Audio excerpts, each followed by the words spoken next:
تابعین کے زمانے میں پابندی لگائی گئی کہ ہر کسی کی تقریر مت سنو، ہر کسی کی محفل میں مت جاؤ، ہر کسی کا خطبہ مت سنو، بلکہ ابھی تو اس وقت حدیث کے ذخیرے مرتب ہونا شروع ہوئے تھے، تو یہ شرط لگائی گئی کہ اگرچہ کوئی حدیث ہی بیان کرنا چاہے تو ہم لکھیں گے تب جب وہ خود سنی ہوگا اور اس کے استاذ بھی سنی ہوں گے۔ یعنی آج آ کے یا پچھلے عہد میں مجدد دین و ملت امام اہل سنت اعلی حضرت امام احمد رضا خان فاضل بریلوی قدس سر العزیز، آپ نے یہ شرائط نہیں لگائی، یہ دور تابعین سے لگی ہوئی ہے۔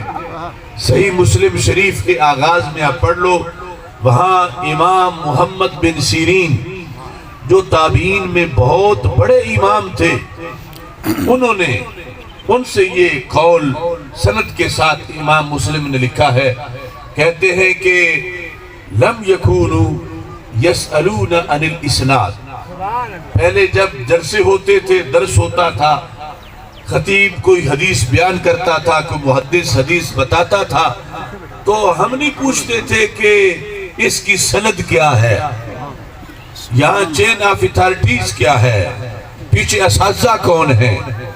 کہتے ہیں ہم اس شوق میں حدیث ہے لکھنا شروع کر دیتے تھے اور کوئی گڑبڑ بھی نہیں ہوتی تھی۔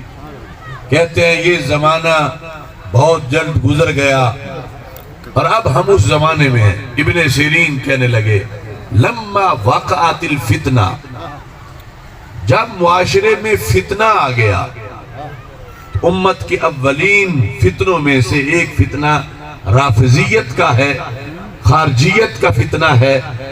کہتے ہیں لما وقعت الفتنہ، جب معاشرے میں فتنہ آ گیا تو اب اگرچہ کوئی یہ کہے قال رسول اللہ صلی اللہ علیہ وسلم، ہم پہلے اس پر بحث کرتے ہیں جو یہ درس دے رہا ہے۔ کیا کہتے ہیں کہ سموا لنا رجالکم، ہمیں اپنے استاد صاحب کا نام بتاؤ، اپنے دادا استاد کا نام بتاؤ، یہ حدیث جو بیان کر رہی ہے آپ نے سنی کس سے ہے؟ یہ کیوں پوچھا کرتے تھے اس زمانے میں؟ کہتے ان کانوا من اہل السنہ فیؤخذ حدیثہم، اگر تو تمہارے استاد سنی ہوئے تو پھر حدیث سنی جائے گی، پھر حدیث قبول کی جائے گی۔ اگر عقیدہ اہل سنت کا نہیں ہوگا تو پھر گھڑی ہوئی چیز ہم سمجھیں گے، کیونکہ ان کے مسلکوں میں گھڑ لینا بھی جائز ہے۔ سنی ہوگا تو پھر اس کی بات پکی ہوگی۔